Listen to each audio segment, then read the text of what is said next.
जय श्री श्याम दोस्तों। स्वागत है आपका अपने YouTube चैनल @official_RWM पर। दोस्तों उम्मीद करता हूं आप सभी मस्त और स्वस्थ होंगे। दोस्तों पिछली क्लास में हमने शक के बारे में पढ़ा था और जो है चैदी राजवंश के बारे में अध्ययन किया था कलिंग में। आज हम दोस्तों बात करेंगे कुषाण वंश के बारे में। कुषाण वंश के बारे में एग्जाम में अक्सर क्वेश्चन पूछ लेता है, तो जितने भी इंपोर्टेंट फैक्ट हैं एग्जाम के पॉइंट ऑफ व्यू से जो इंपोर्टेंट है उन सारे फैक्टों के बारे में हम विस्तार से चर्चा करेंगे। तो आइए दोस्तों आज की क्लास स्टार्ट करते हैं।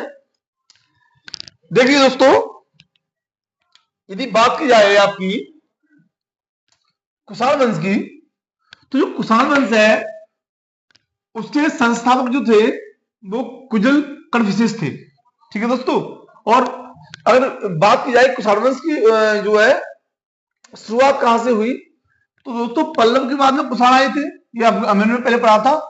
और जो कुषाण थे इनको जो है पहले यूची और तोखरी कहलाते थे। ये क्या कहलाते थे? यूची और तोखरी।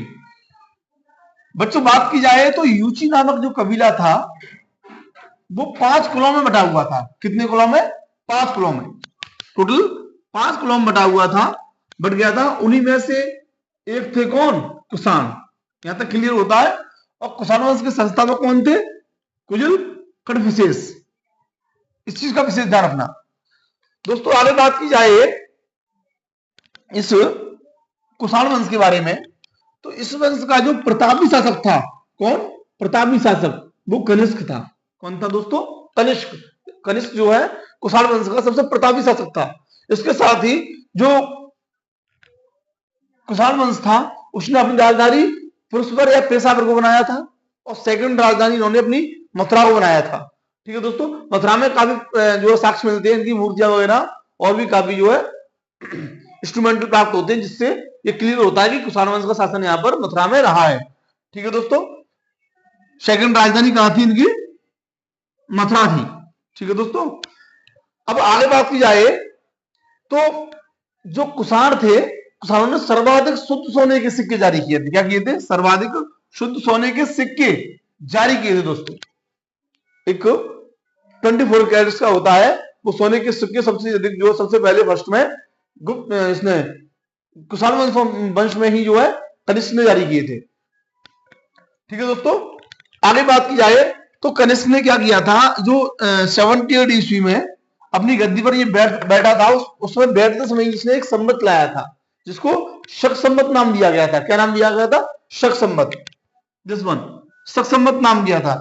ये वही शक संवत है दोस्तों जिसको भारत सरकार क्या करती है? अपने प्रयोग में लेती है।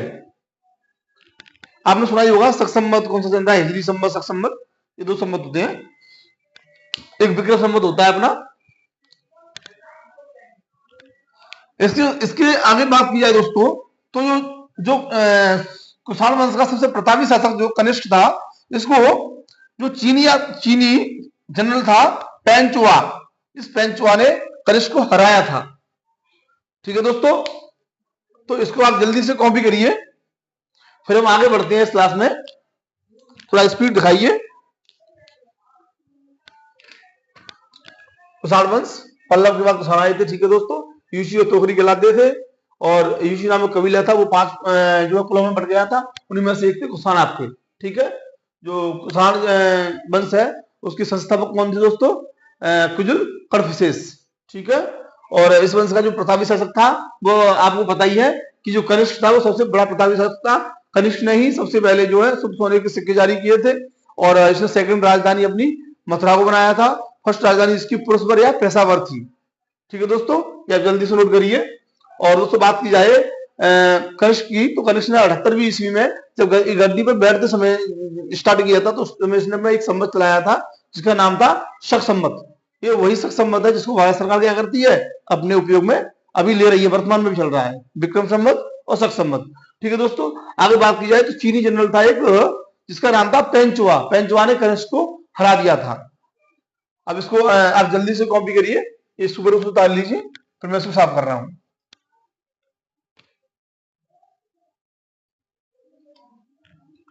पल्लव के बाद कुषाण आए थे जो यूची एवं तोखरी कहलाते थे। यूची नाम जो कबीला था वो 5 कुलों में बट गया, उन्हीं में से एक थे कुषाण आपके। यहां तक क्लियर कर लीजिए दोस्तों।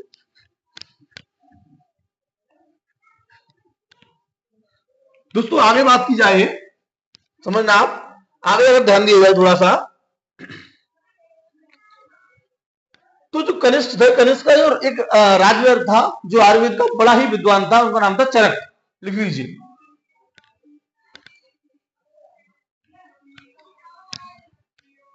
तो सालमन के अंदर ही है।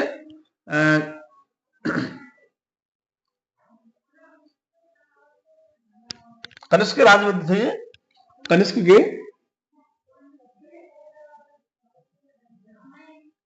के राजवैद्य थे। कौन थे? राजवैद्य, जिनका नाम क्या था दोस्तों? चरक नाम था। महान जो है आयुर्वेद के विद्वान थे ये। कौन थे? महान आयुर्वेद के विद्वान।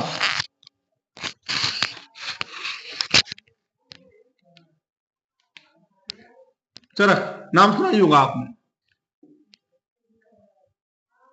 ये महान आयुर्वेद के विद्वान थे।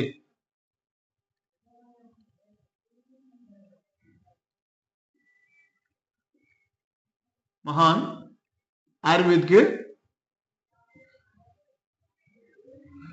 विद्वान। दोस्तों बात की जाए आगे, तो इन्होंने जो है एक जो चरक थे ना, इन्होंने क्या किया था? एक चरक संहिता नाम से, चरक संहिता नाम से एक पुस्तक की रचना की थी। ठीक है दोस्तों, कनिष्क के राजवैद्य थे चरक, महान आयुर्वेद के विद्वान थे। चरक संहिता इन्होंने पुस्तक की रचना की थी। यहां तक आपने कॉपी कर लिया होगा, कोई जल्दी इसको भी आप कॉपी कर लीजिए। दोस्तों अगर आगे बात की जाए तो कनिष्क के जो राजकवि थे अश्वघोष, कनिष्क के कौन थे? कनिष्क के राजकवि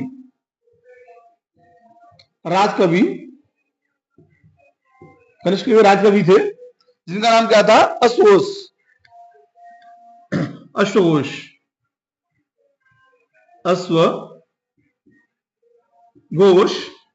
ठीक है दोस्तों, जो अश्वघोष थे उन्होंने बौद्धों का रामायण बुद्ध चरित्र की रचना की थी। ये अश्वघोष वही है जिन्होंने क्या किया था? बुद्ध चरित्र की पुस्तक। अश्वघोष जो है उन्होंने बुद्ध चरित्र की रचना की थी। किसकी की थी?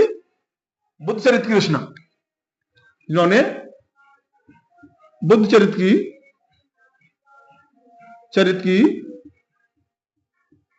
रचना की थी।